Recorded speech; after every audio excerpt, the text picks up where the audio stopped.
오늘 주님께서 주신 말씀은 시편 22편의 말씀입니다. 1절로 21절까지 나누도록 하겠습니다. 다 같이 한 목소리로 봉독하시겠습니다. 내 하나님이여, 내 하나님이여, 어찌 나를 버리셨나이까? 어찌 나를 멀리하여 돕지 아니하시오며 내 신음소리를 듣지 아니하시나이까? 내 하나님이여, 내가 낮에도 부르짖고 밤에도 잠잠하지 아니하오나 응답하지 아니하시나이다. 이스라엘의 찬송 중에 계시는 주여, 주는 거룩하시니이다. 우리 조상들이 주께 의뢰하고 의뢰하였으므로 그들을 건지셨나이다. 그들이 주께 부르짖어 구원을 얻고 주께 의뢰하여 수치를 당하지 아니하였나이다. 나는 벌레요 사람이 아니라 사람의 비방거리요 백성의 조롱거리니이다. 나를 보는 자는 다 나를 비웃으며 입술을 삐죽거리고 머리를 흔들며 말하되 그가 여호와께 의탁하니 구원하실걸, 그를 기뻐하시니 건지실걸 하나이다.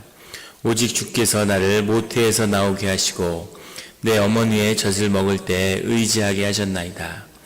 내가 날 때부터 주께 맡긴 바 되었고 모태에서 나올 때부터 주는 나의 하나님이 되셨나이다. 나를 멀리하지 마옵소서. 환난이 가까우나 도울 자 없나이다. 많은 황소가 나를 에워싸며 바산의 힘센 소들이 나를 둘러쌌으며 내게 그 입을 벌림이 찢으며 부르짖는 사자 같으니이다. 나는 물같이 쏟아졌으며 내 모든 뼈는 어그러졌으며 내 마음은 밀랍 같아서 내 속에서 녹았으며 내 힘이 말라 질그릇 조각 같고 내 혀가 입천장에 붙었나이다. 주께서 또 나를 죽음의 진토 속에 두셨나이다. 개들이 나를 에워쌌으며 악한 무리가 나를 둘러 내 수족을 찔렀나이다. 내가 모든 뼈를 셀 수 있나이다. 그들이 나를 주목하여 보고 내 겉옷을 나누며 속옷을 제비 뽑나이다. 여호와여, 멀리하지 마옵소서. 나의 힘이시여 속히 나를 도우소서. 내 생명을 칼에서 건지시며 내 유일한 것을 개의 세력에서 구하소서. 나를 사자 입에서 구하소서. 주께서 내게 응답하시고 들소의 뿔에서 구원하셨나이다. 아멘. 다 같이 기도드리시겠습니다. 하나님 아버지, 감사합니다. 주의 음성을 듣고자 저희가 새벽 제단 앞에 모였습니다. 우리 마음의 기도와 우리 마음의 묵상이 주님께 연락되기를 원합니다. 감사드리며 예수 그리스도의 이름으로 기도드렸습니다. 아멘. 오늘 시편 22편의 고백은 이렇게 시작합니다. 내 하나님이여, 내 하나님이여, 어찌 나를 버리셨나이까? 이 말씀은 예수님이 당신의 생의 마지막에 십자가에서 하신 고백이죠. 예수님도 이 말씀을 깊이 묵상하셨다는 것을 우리가 알 수 있습니다. 또 16절에 보면 내 겉옷을 나누며 속옷을 제비 뽑나이다 라고 하는 고백처럼 예수님이 마지막 고난 가운데 그를 십자가에 못 박았던 자들이 겉옷을 나누며 속옷을 제비 뽑는 그 장면을 우리에게 기억나게 하는 장면이죠. 예수님도 당신의 삶 가운데서 주님이, 하나님이 이 땅에 오셔서 육신을 입고 사실 때 그 고난과 고통 가운데 이런 고백을 드렸다는 것을 우리로 기억나게 합니다. 삶의 가장 본질 깊은 곳에는 고통과 고난이 있죠. 우리가 고난과 고통을 부정적으로, 그것을 주님의 것으로, 주님에게서 오는 것으로 받아들이지 못하기 때문에, 그래서 늘 우리는 삶을 마비시키려고 하고 넘을 시키는 거죠. 삶의 고통과 아픔을 깊이 느끼지 못하는, 그래서 많이 소유하고 많이 소비하고 쓸 수 있으면 그것이 마치 가치 있는 인생인 것처럼 세상에 자신을 넘겨주는 거죠. 속이고 자신의 마음을 마비시키고 사람과의 깊은 영적인 관계를 끊어버리고 그리고 고통을 느끼지 않으면서 서서히 죽어가는 그런 삶이 마치 삶의 행복인 것처럼 자신들을 속이며 살아갑니다. 하지만 삶의 진실을 깊이 대면할 때 그 안에는 깊은 고통의 문제가 있다고 하는 사실을 직면하게 되는 것이죠. 다윗은 평생에 기도하며 이 삶의 고난과 고통과 맞서 싸웠다는 것을 그의 기도를 통해서 우리는 알 수 있습니다. 하나님이 어찌 나를 버리셨나이까 라는 것은 고통 가운데 울부짖는 그런 소리이지만 동시에 어떻게 해서 나를 버리실 수가 있습니까? 라고 하는 주님에 대한 깊은 신뢰의 표현이기도 합니다. 주님께 우리가 전 상관없는 사람에게 어찌 나를 버리셨나이까 이러진 않겠죠. 그만큼 주님과 하나가 되고 깊이 동행하며 견고히 연합되어 있는 그 삶의 자리에 있는 자만이 고난 가운데 주님께 어떻게 나를 버리실 수 있습니까? 어떻게 나를 이 자리에 내버려 두십니까? 라고 고백드릴 수 있다는 사실을 우리로 또 다시 기억나게 합니다. 어찌 나를 멀리하여 돕지 아니하시오며 내 신음소리를 듣지 아니하시나이까? 라고 거듭 주님께 호소하고 있습니다. 2절에 내 하나님이여 내가 낮에도 부르짖고 밤에도 잠잠하지 아니하오나 응답하지 아니하시나이다. 낮에도 주님께 기도했을 뿐 아니라 잠잠한다는 것은 이제 죽음인 거죠. 체념이고 자신의 삶의 자리에 그냥 넘어져 있다는 뜻인데 잠잠하지 않고 밤에 쓰러져 있을 때도 주님께 계속 간구했다는 것입니다. 우리가 아무것도 할 수 없을 것 같을 때 우리의 힘으로 무슨 일을 어떻게 도모할 수도 없을 것 같을 때에도 우리는 여전히 기도할 수 있다는 것을 보여주는 것이죠. 우리가 기도하고 주님께 부르짖어서 절대 체념하거나 무릎 꿇지 않고 부르짖어서 주님께 간구하는 것, 이것이 우리가 주님 안에서 해야 될 일이라고 하는 것을 여전히 시편의 기자는 알고 또 우리에게 보여주고 있습니다. 3절에 이스라엘의 찬송 중에 계시는 주여 주는 거룩하시니이다. 이 주님께 원통함을 고백하는 그 가운데 주님이 누구이신지를 다시 한번 분명히 하는 것이죠. 주님은 거룩하신 분이다. 이 고백은 사실은 주님이 내 삶에 묶일 필요가 없고 사실은 주님이 나에게 굳이 자비를 베풀지 않으셔도 되는 그런 분이라는 거죠.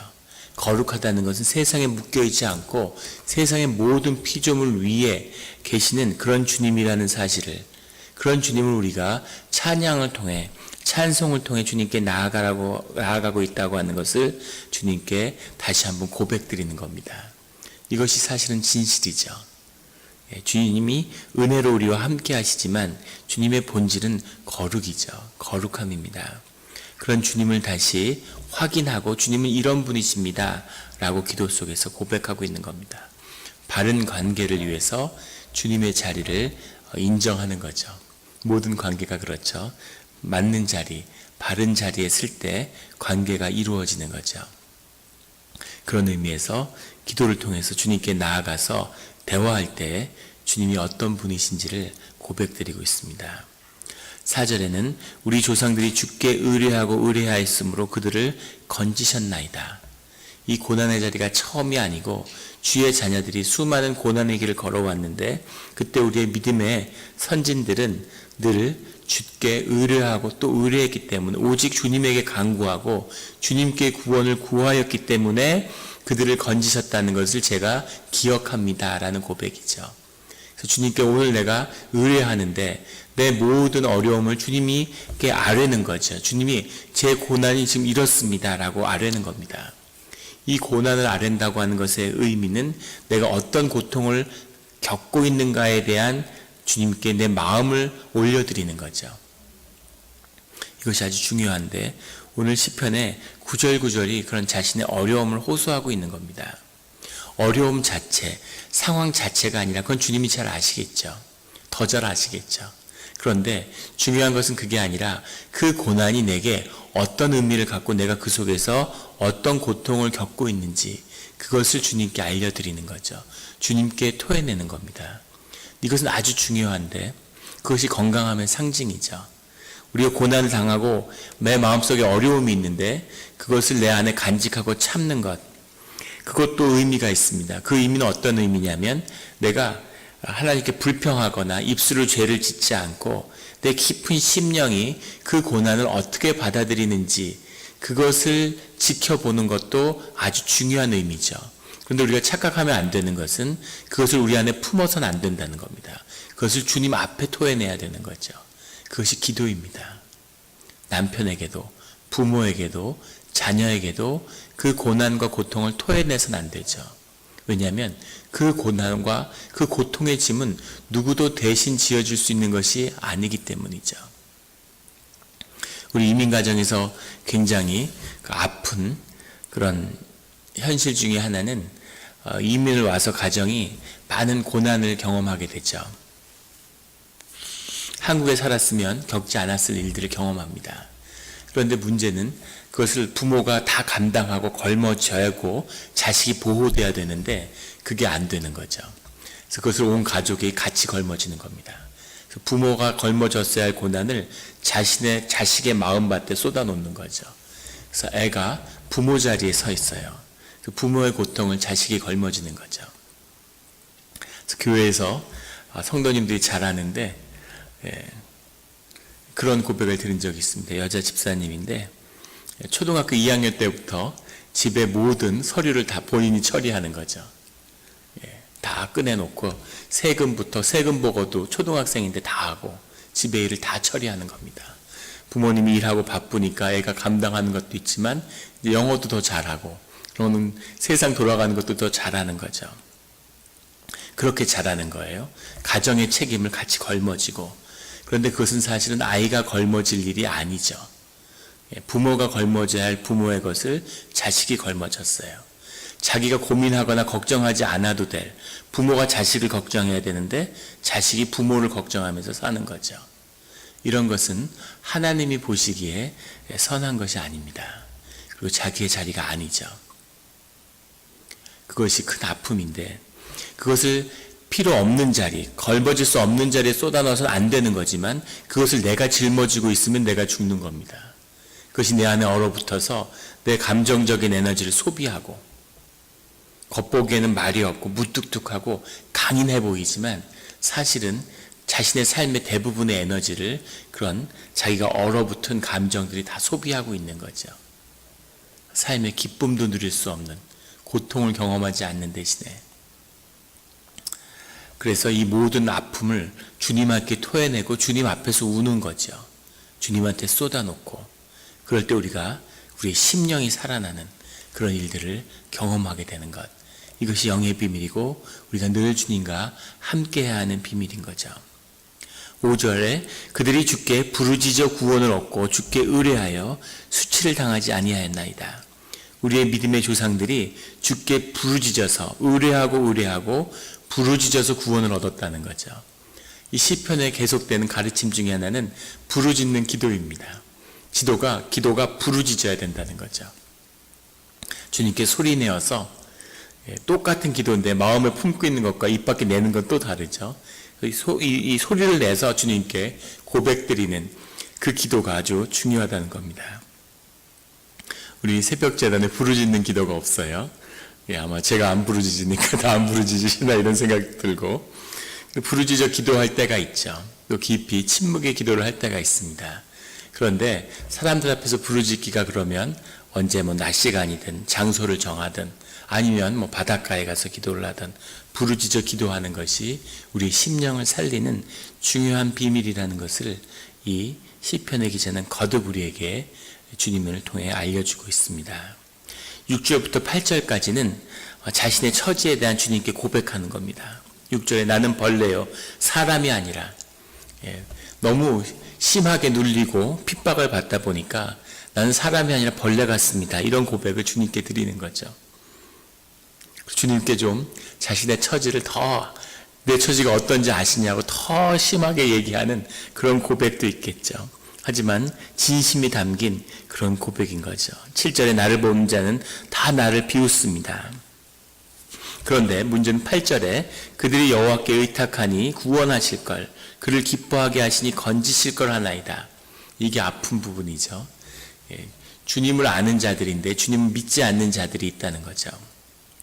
그들이 하나님의 사람인 고통받는 사람들을 조롱한다는 겁니다. 네가 그렇게 기도하는데 하나님은 혼자 믿는 것처럼 그러더니 하나님 널 왜 안 구해주시니 하고 조롱한다는 거죠. 이런 조롱을 하는 자들은 주님의 천벌을 받습니다. 절대 하나님 명목의 길을 가면서 절대 넘어서는 안 되는 레드라인이 있는데 그 중에 하나죠. 주님이 징계하시는, 주님이 다루는 그 삶 가운데 그 뜻을 조롱하는 자들은 주님이 결코 용서치 않는다는, 자자손손이 천벌을 받는다는 사실을 성경이 증거하고 있죠. 그래서 이럴 때 아주 조심해야 되는 거죠. 그리고 동시에 하나님께 주님의 이름을 이렇게 더럽혀서 되겠습니까? 라고 하는 그런 간구를 드리는 거예요. 주님 이제 움직이셔야 되지 않겠습니까? 내가 세상의 조롱거리가 되는 게 문제가 아니라 주님이 조롱거리가 되고 있습니다. 라고 주님께 말씀드리고 있는 거죠. 9절에 가면 오직 주께서 나를 모태에서 나오게 하시고 내 어머니의 젖을 먹을 때 의지하게 하셨나이다. 아주 기가 막힌 고백인데 어떻게 이렇게 속속들이 주님과 오래 교제하고 주님과 함께 연합해온 삶이라는 사실을 알 수 있는 거죠. 너무 이렇게 정난하고 깊은 고백을 드려요. 어떻게 이런 고백을 드릴 수 있을까? 나를 모태에서 나올 수 있게 해주신 것도 주님의 능력이고, 그리고 내가 젖을 먹을 때에도 주님께 의지했다는 거죠. 주님의 뜻에 따라서. 젖을 먹다가 여인의 가슴에 눌려서 질식하는 아이들이 많답니다. 그런데 그런 곳에서조차도 나를 구해주시고 지켜주신 분이 주님이 아닙니까? 그런 주님이 나를 보호해줘서 여기까지 오지 않았습니까? 그런데 왜 이 고난 가운데 나를 그냥 두십니까? 라고 주님께 기도드리는 거죠. 그 기도를 드리고 앞에 내가 얼마나 어려움을 겪는지를 주님께 다 고하고 주님께 의뢰했는데 11절에 다시 또 어려움에 대한 호소가 나옵니다. 그 굉장히 힘들 때 주님께 나와서 고백드리는 기도라는 것을 알 수 있는 거죠. 말씀드린 것처럼 이 모든 아픔과 이 슬픔을 전부 주님께 토해드리는 것, 주님께만 토해내는 것, 이것이 아주 중요한 우리 삶의 우리 영의 비밀이라고 하는 것을 보여주는 거죠. 이것을 안에 움켜쥐면, 이걸 참고 인내하면 영이 죽는 겁니다. 영이 살아야 하기 때문에 우리가 기도하는 가운데 이걸 주님께 다 토해내는 거죠. 그러면 이것이 위로받고 풀려요. 이게 어떻게 위로받고 풀릴 수 있겠습니까? 억울한 일을 당했는데, 조롱을 받는데, 그 사람들이 나를 비웃고 괴롭히는데, 그런데 그것을 주님께 기도하면 내가 거기에 묶이지 않는 거죠. 내 심령이 지켜지는 겁니다. 이게 영의 신비인 거죠. 어떤 경우에도 영은 죽지 않죠. 영의 능력이 점점 자라면 그 상황을 제압하는 겁니다.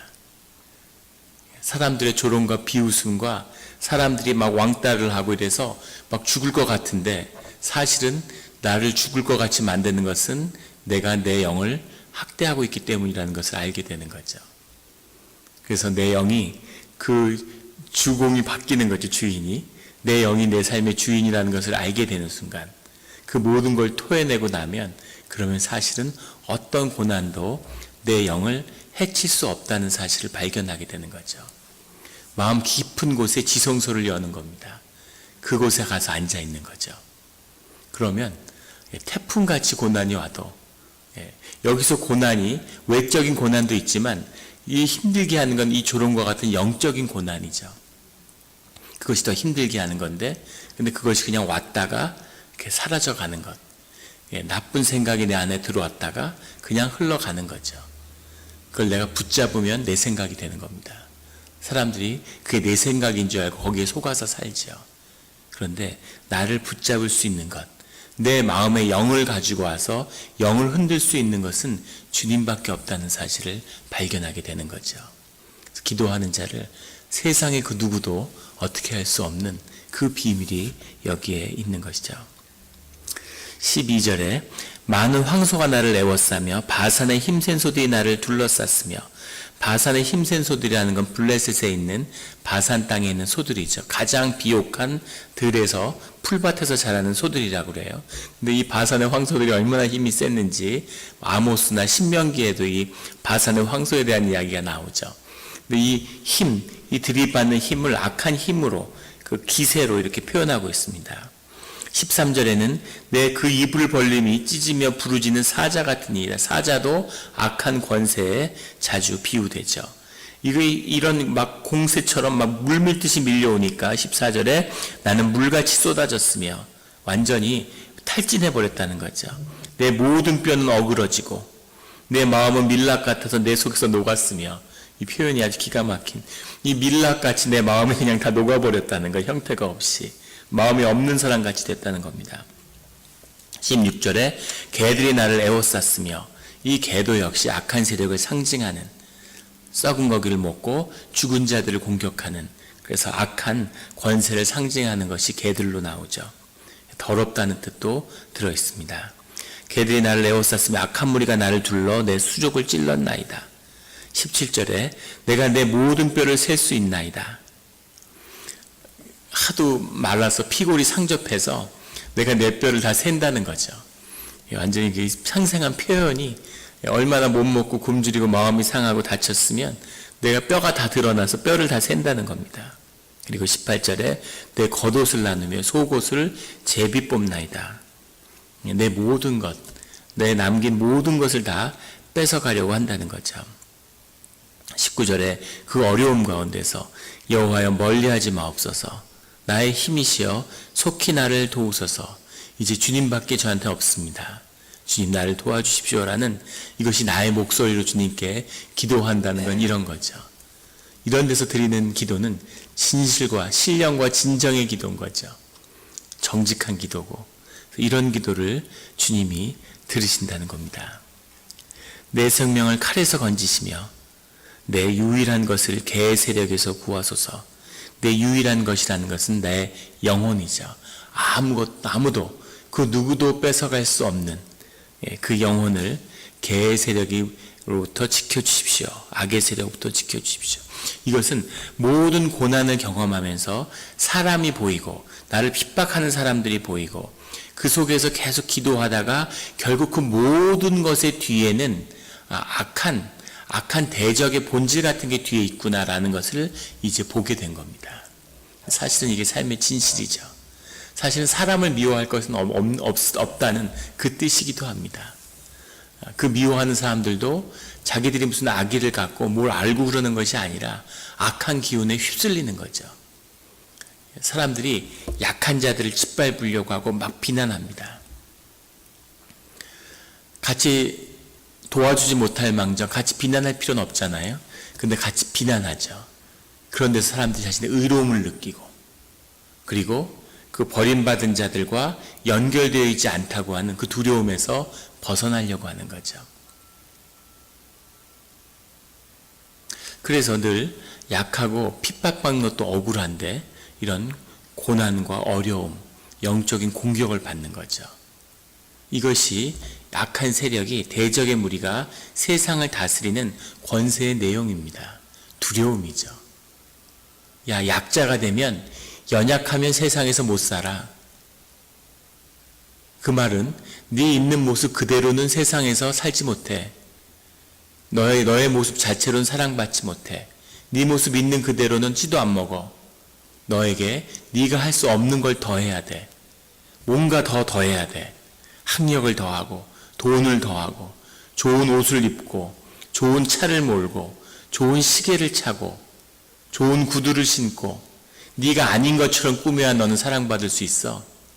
이것이 세상이 주는 유일한 메시지죠. 그런데 주님은 그 모든 것을 더할 필요가 없이 너는 네 존재 그 자체로 사랑받을 수 있고 존귀하고 의미 있고 귀한 존재라고, 온전히 이루어진 존재라고 우리에게 말씀하고 계시는 거죠. 내 생긴 대로, 그냥 내 모양 그대로 연약한 대로 사는 것, 그것이 능력이고 그것이 삶의 축복이고, 그렇게 할 때 진정한 삶의 자리를 얻는, 내 삶을 분깃으로 얻게 되는 거다. 세상에 속아서 시간을 낭비하지 마라. 세월을 아껴라. 이렇게 말씀하고 계시는 겁니다.